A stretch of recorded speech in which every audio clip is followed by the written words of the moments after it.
How to use Twitter X long form article feature. To use the long form article feature on X or Twitter, you must be a X Help Center Premium Plus subscriber. To get it, open up X. Now once you open up, you shall get interface somewhat like this. Tap on the profile icon that you'll find at the top left corner of your screen, and from here you want to tap on the premium option. Once you select the premium option, you will be able to select either premium or premium plus for monthly or annual billing, and once you have done so, all you gotta do is subscribe and pay.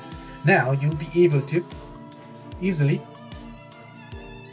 go to the left side navigation menu, and from your profile, and once you head into it, you should be able to find the articles option. You can head into articles. You can click the right button to open the long form composer as well. You can add a title and an optional cover or featured image. You can type or paste your content as well right there. Like you similarly find list options where you can add in your list. You'll be able to do so similarly for the articles.